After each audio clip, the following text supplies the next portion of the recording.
E deixa eu te perguntar. Você estava comentando aí, o cara pode errar e tal, ou por não seguir o protocolo, ou porque ele errou ali, falhou na hora de aplicar o protocolo. E aí, neste erro, a cobertura tá dentro do clinical trial ou ele tem que ter um INO junto, alguma coisa do tipo? Então, depende. E aí a gente tem a separação do que é um desvio de protocolo e o que seria um erro tipo MedMol.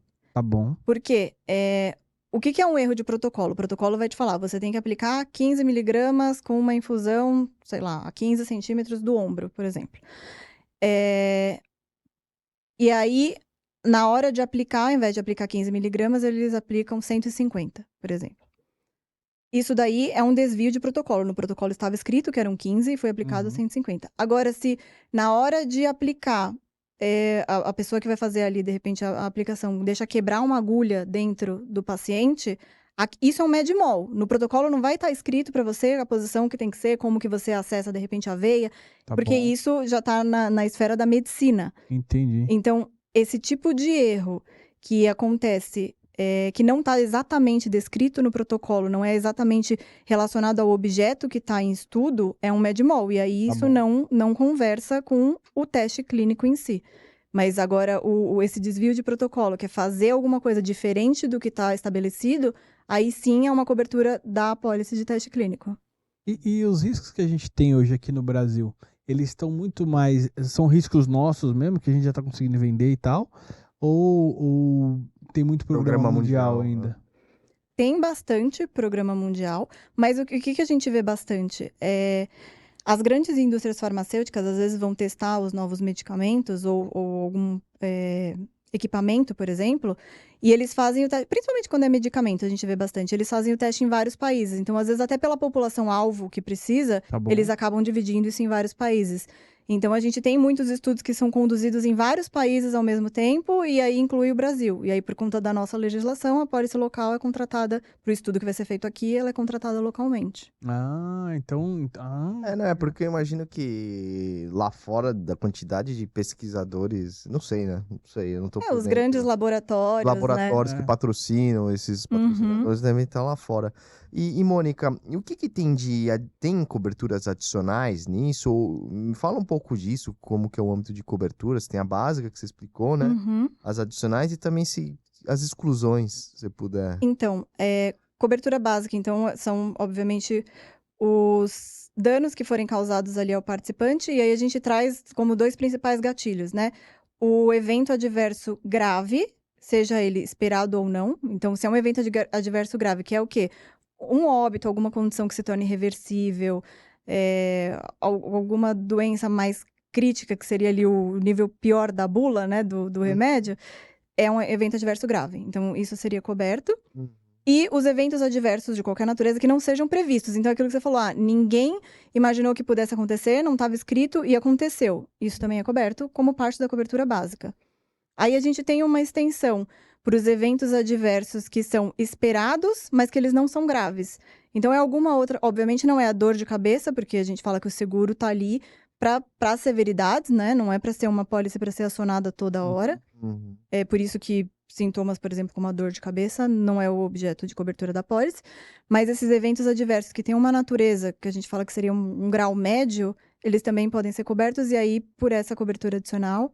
Esse desvio de protocolo que eu comentei também é adicional, ele não faz parte ali do escopo. Então, se o segurado quiser fazer essa contratação para caso aconteça esse desvio de protocolo, é uma cobertura adicional. A gente tem também uma cobertura que aí ela é muito mais restrita, que é a questão de danos genéticos, porque quando a gente está falando de estudos, imagina um estudo de um medicamento que envolva gestantes. Você tem uma Oh, exposição ali ao feto. Então, ah, e aí a gente fala que é restrita porque a gente não vai sair oferecendo isso para 100% dos sim, casos, porque sim. aí você tem que entrar numa subscrição muito mais detalhada, mas é uma cobertura adicional também.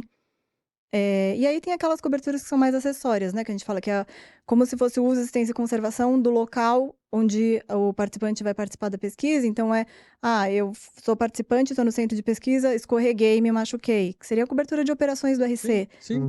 Então tem essa cobertura disponível também. Ah, E ela entendi. ampara também o acompanhante, porque geralmente o participante vai com um acompanhante. Então, se isso Uhum. acontece com você ou a pessoa que te acompanha, também pode ser amparado. Acho que de coberturas essenciais é isso. Tem as despesas médicas, né, que eu comentei. Boa parte dos produtos cobre essas despesas médicas como uma forma de você evitar ou cessar o dano, minorar aquele dano, né? Que seria uma contenção de sinistros. Mas também existe a possibilidade de você contratar as despesas médicas já como um caráter que não seja exatamente o emergencial. Então, vou precisar depois fazer um tratamento para reverter aquela condição ou fazer um acompanhamento que seja mais prolongado. Aí já não estou falando exatamente de evitar ou minorar o dano emergencialmente. Então, isso também é passível de contratação, como uma cobertura adicional. E pensando aqui nas exclusões, a gente, então, tem os pontos que seriam o MedMol, né? Os erros médicos, mesmo que não estão relacionados ao protocolo do estudo. A falta de performance do produto. Então, se aquilo lá foi feito o teste, não teve o resultado esperado, é o risco do negócio. Então, também a apólice não ampara.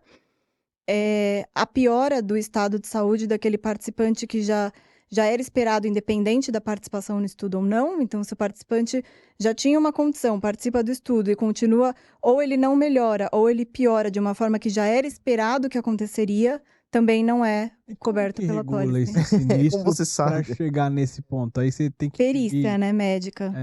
Mas você Tem tem que buscar um exame dele anterior?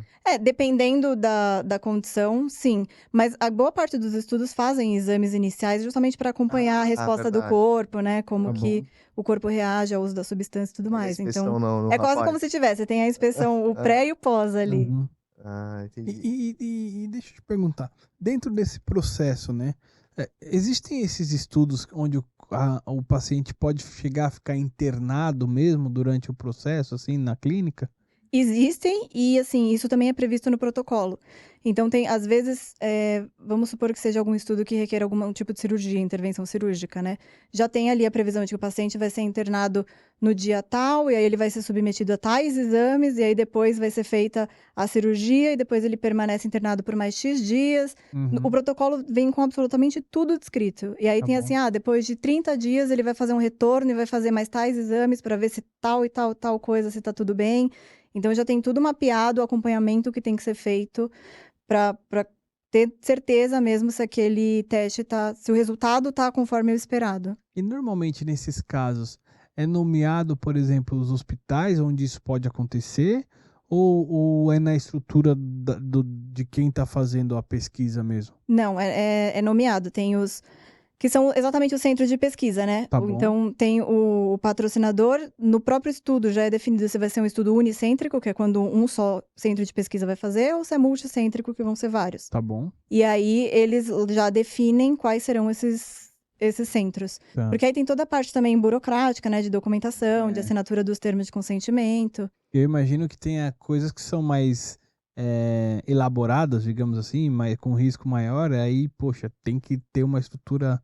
Sim, às específica. vezes é algum tema específico que tem algum hospital que seja especializado naquele tema, então Do acaba coração, direcionando. sei lá, né? Do câncer, do coração, então tem esse direcionamento, sim.